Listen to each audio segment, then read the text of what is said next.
Welcome to Financial Behavior Thought Leaders. I'm Mary, and this podcast takes you behind the scenes with top speakers in financial services. So whether you're a financial advisor booking a client or an event planner looking for the perfect keynote, or a professional wanting to learn from industry thought leaders, you're in the right place. Today, we're featuring Laura Garfield, one of our Financial Behavior Keynote Group's exclusive speakers.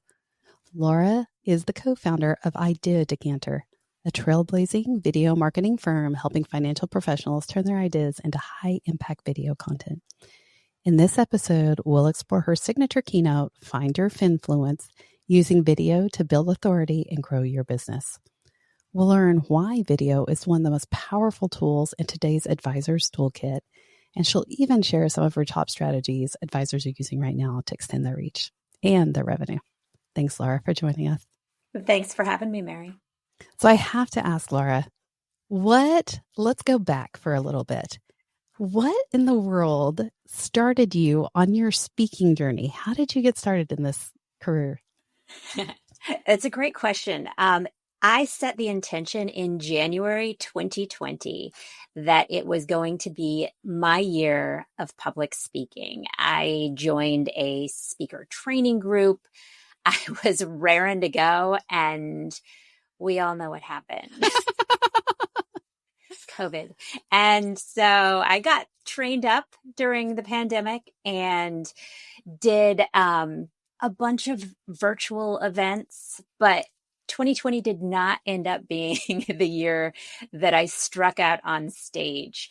And to step it back a little, I had a lot of on-cam experience, not a lot of on-stage experience, but a lot of on-cam because I had spent a decade in TV news before founding Idea Decanter. So I was very familiar with holding a mic and stepping in front of a camera, doing a live shot, for hundreds of thousands, millions of people. But for me, making that leap, that transition to stepping on stage where you can look into the faces of that audience, it was a whole different game. Totally. Well, and I want to go back because you have a very interesting background. So I want to take it back just a little more. Let's dig into what that path looked like. Tell us more about that.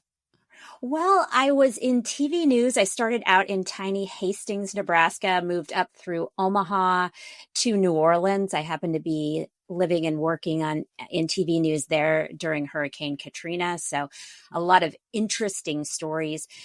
But one of my favorites happened in between those two stops at a TV station in Omaha, Nebraska. And because Omaha's right on the border of Nebraska and Iowa, and during presidential campaigns, all of the candidates come through Iowa and stump, I had the chance to interview a lot of the presidential candidates, which was a big deal to someone who was, I think at the time, 23 or 24.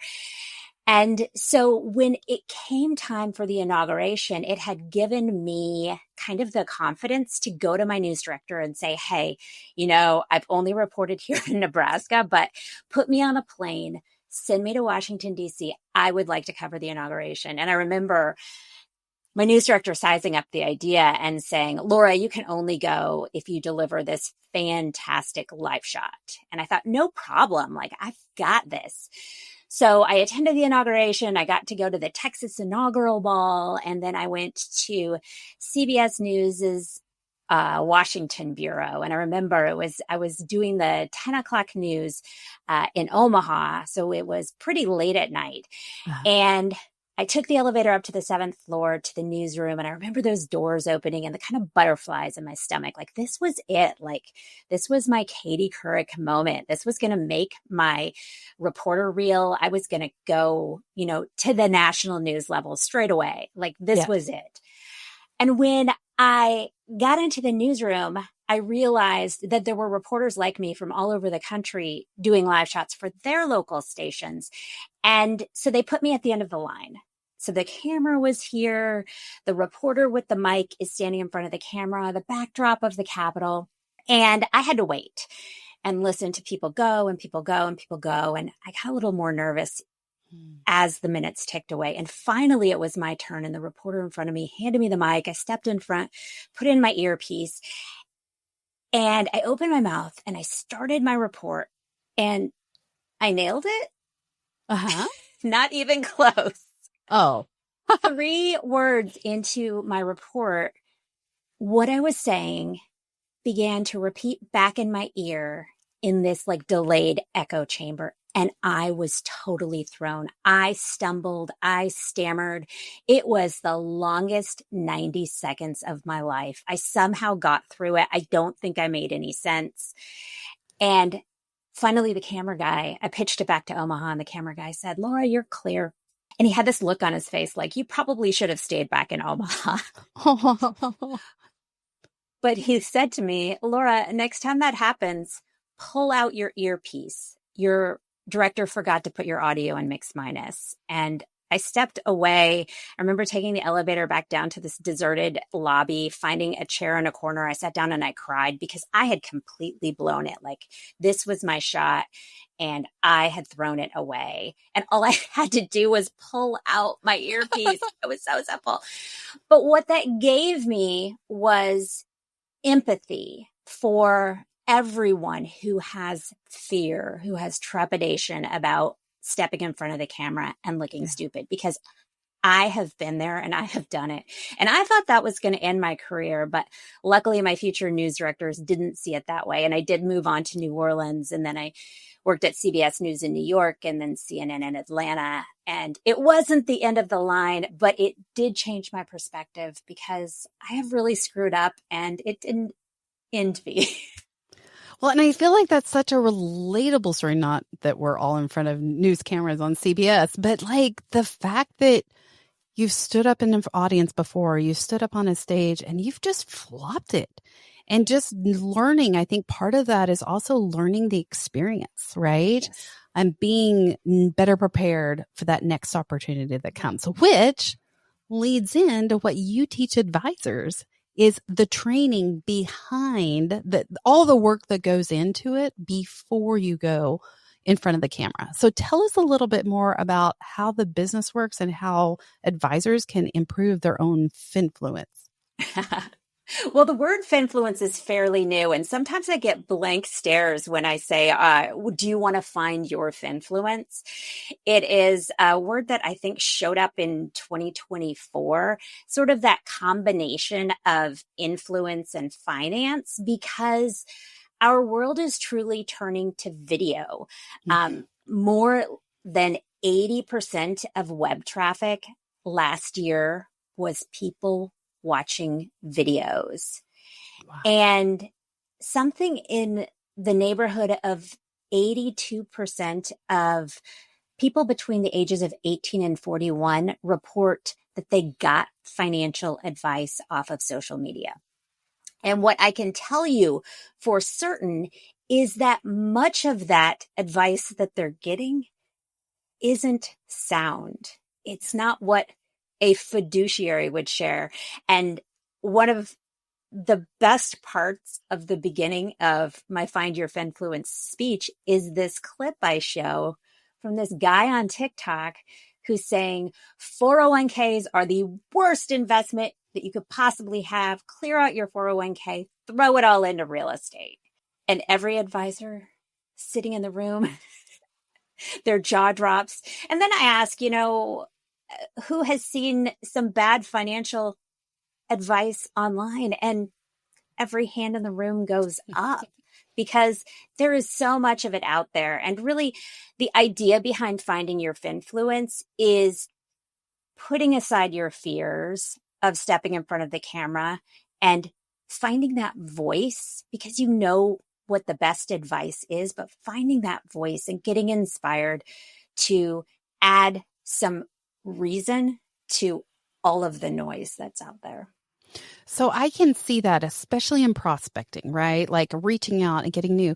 What about for those clients who have been around for a while and say, look, I've got my clientele. Why do I need to do videos for them? Sometimes video marketing can make the biggest difference when you already have this well-established book of business, even if you're thinking, I don't need any more clients. Because what video does is it puts you in front of them. in a way that 10x's, 100x's, 200x's your time. Because with a video, you only have to record it once and then you can share it with many. And the best part is that they can consume it, they can watch it on demand.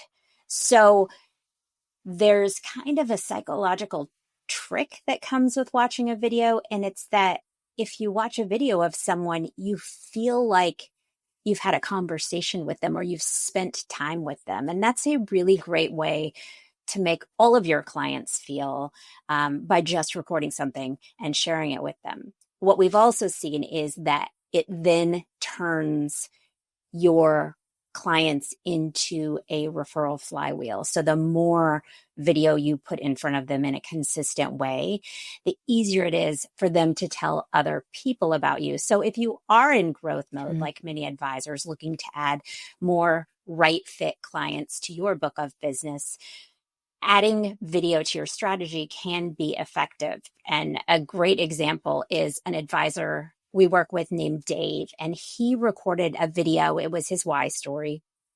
And he talked about some simple things, like he still remembered all of the license plates from his family's cars while he was growing up, and all of his childhood friends' phone numbers back when we had to memorize those, and all of his high school wrestling stats. He has this weird mind for numbers. He puts it to use for his clients. And then the video went on to talk about that. And when he was done, he sent it out to his 46 AAA clients with a message just like, hey, first video, love to hear what you think. If there's someone in your life with a financial question, don't hesitate to forward this on. And when he did, he got 10 new meetings booked within 2 weeks, and 6 of those became new clients, bringing in millions of dollars in assets. And it was really just all Dave talking about his weird mind for numbers. I love it. And it makes it so authentic. You know, as you were even saying that, one of the thoughts went to just this morning. I had worked with a student via email multiple times on a specific project that student continued to get confused on. And so without even thinking twice, I made a video for the student and shot it right over. And it's a 2-minute video, right? And it's not necessarily going to be shared with the world, but what it's helped do is answer those questions in a very time efficient manner, but also, like you were saying, make that connection to where that person feels heard and understood. Whereas I could have probably sent 10 more emails and still ended up with the same confused student at the beginning. Whereas video really does, and I have learned to use it not just with clients, but even internally with my own staff, where I'm able to share something that I'm working on or what I'm doing so they can redo that process multiple times over. The great thing about video over an email is that statistically, I think like 95% of emails are read with a negative tone. So whatever you're sending and however carefully you couched it when you were crafting that message, someone's reading it negatively. And it's much harder to do that with video. You get something like 60,000 times the amount of information in 1 second of video as in 1 second of reading text, because you get the tone of voice, you get the facial expressions, and it's much harder to misconstrue what someone means when you send them a video. It also helps build trust, which I think is huge, and especially in the financial services industry, where you want to establish trust from the get-go. And the sooner that a prospect trusts you, the better chance you have of, working with them in the long run. So video can certainly help you get there more quickly. I love it. So let's dig into your keynote, Find Your Finfluence. I want to know really what's the core message that you want advisors to walk away with? What do you want attendees to hear? It's an inspirational message. My company, Idea Decanter, has been at it for over a decade, creating video content for financial advisors. But when I started to conceptualize this keynote, I thought, well, it would be really cool to interview a bunch of financial advisors who have gone out there and really killed it with video on their own and see what connections I could draw. What is the anatomy that makes up the advisor who can do this, who can not only add a voice of reason to all the noise, but also successfully grow their business while they're doing it. And so I started this interview series, and then I based the keynote on the anatomy, those connector points that I found with the real Finfluencers. And the idea is to give this information to financial advisors so they see this isn't just aspirational, this is attainable. They did it and I can do it. And I show video clips. There's a story I tell about an advisor named Mike who used to be a software engineer before he became a financial advisor. And today his target audience is software engineers and those that get equity comp from their companies. And back in 2020, Mike recorded this video about RSUs that literally any advisor could have recorded. He did it with his webcam. I think he had a light. I'm not sure he had a mic. It wasn't anything special, high production quality, but he posted it on YouTube, and today it has over 100,000 views. What? And the idea is you just have to start. If you're waiting for an invitation, this is it. That is such a good invitation, one, and reminder two. I really want to hone in on a third aspect, and that is how easy it can be. I think many of us, myself included, are very fearful of being in front of a camera and worried about how we look or our authenticity. Can you talk a little bit more about how small, easy steps can lead to big profits? Step number one, this very first stop in the anatomy of a Finfluencer is the gear. And the Finfluencer that talks about it, his name is Derek, and he calls it infrastructure, which cracks me up. But Derek was a financial advisor and he went on to start a fintech. But the story I love about Derek is that he first got on LinkedIn in 2008. And he would read his feed and occasionally he'd hit a like button. And he spent years doing that. And every once in a while, he'd stop and wonder, like, I hear other people saying LinkedIn's a great platform for growth, but I'm just not seeing it. And finally, after a decade, in 2018, he changed his approach and became a creator. So he started posting content to his LinkedIn account, and he said it changed everything for his business. He went from what he called his creeper era to his creator era. Derek today is one of LinkedIn's top voices.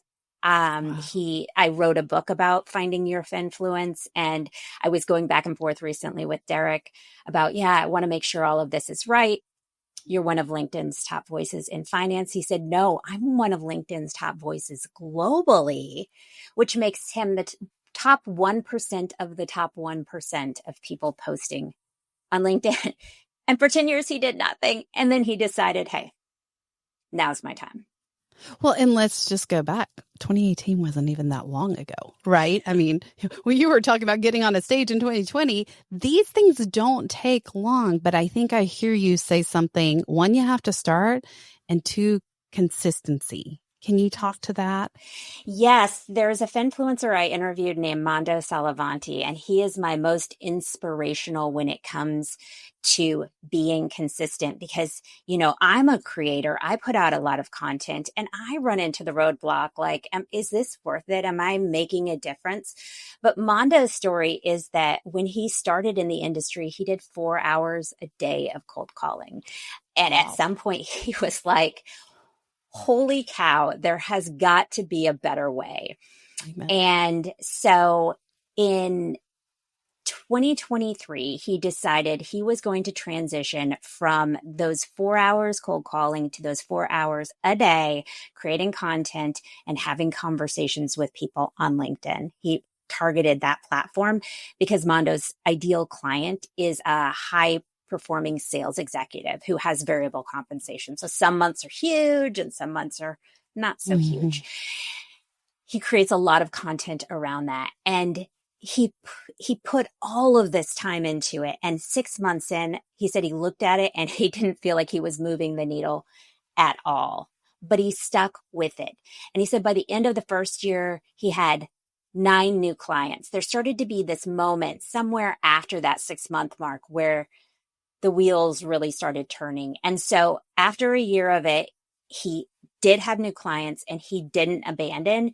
He just stuck with it. I mean, he found ways to optimize what he was doing, but he stayed consistent. And in that second year, he got 34 new right fit clients.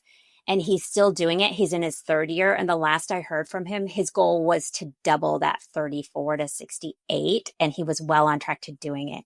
He was having to hire team members, growing the business by leaps and bounds. And it's just such an inspirational story about sticking to your guns.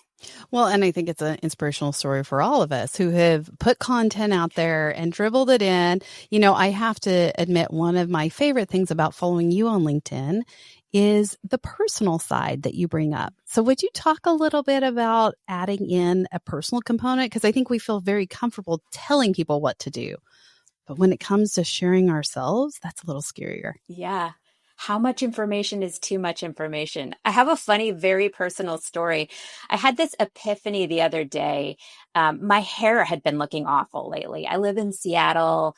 It's like humid. Sometimes it dries. Sometimes my hair was just a big frizz ball. And I thought, well, I need to probably start spending the time every day to blow out my hair, make it smooth, make it pretty. I do a lot of on-camera stuff. I went to my stylist, just like feeling really heavy hearted about all of this time investment I was going to have to make in like looking decent. And she said, how often are you washing your hair? And I said, like every day or maybe every other day. And she said, oh, that's way too much. Like, stop washing your hair so much. Go to like every 5 days and use some leave-in conditioner. She's like, you don't need to blow out your hair. You just need to treat it differently because you're washing it too often. And I thought to myself, like, wow, like that's game changing. And it's something like video. Like you can think this content plan is going to take so much of my time. It's going to be so heavy on my heart. Like I can see it, but I don't know if I can get there. And it doesn't have to be that hard. And the reason I shared that story is because just the other day I was recording a video of myself in my bathroom mirror, spraying some water on my hair and spraying some leave-in conditioner. Because it's the personal piece of that story that will help catch attention, make people feel connected, and then let me drive the message home that while you may be making video out to be this big, heavy thing in your head, it doesn't have to be. Well, and those often are the ones that resonate the most with people, right? Because it's that human connection of, oh, she washes or doesn't wash her hair, just like me. Never wash my hair. Laura, I feel inspired to go make a video right after we get off this video because I feel like it's so easy after listening to you. And so thank you for that pep talk. Now, here's my final question for you as we come to wrap. Now we know about your hair, so they can't share that. But tell us, what's something most people don't know about Laura? Well, some people are beginning to find out that we have a whole bunch of rescued pets at my house. We have 2 Holland Lop rabbits and an Amstaff and 2 Frenchies. And the reason why it's probably not the best kept secret is that I have started putting them into my videos, and I will hold one of them up to the camera and have them, mouth over for them asking a question that we hear a lot about video, and then I'll answer the question. And that content, because their cute little fuzzy faces are in the camera at the beginning, performs on YouTube, will perform 10 times better than anything else I post. So my husband's always asking me, when are the pets going to start getting their residuals? Yeah. Well, and I feel like for me, it's probably better than my kids, right? Like pulling them in, I'd feel more comfortable with the pet. I don't know if I can get my fish to talk. That might be a little tricky. So we may have to work on the pet side first. Well, now I feel inspired to both get a pet and make a video all at the same time. Borrow a pet. It would be easy. Borrow. There we go. Thank you, Laura. And if you're looking for a speaker who brings energy, practical insight, and real transformation in the way you show up online, especially through video, you have found the right person. Book Laura at financialbehaviorthoughtleaders.com. And thank you for joining us. We'll be back soon with more conversations that bring you closer to the leading voices in financial services. Thanks, everyone.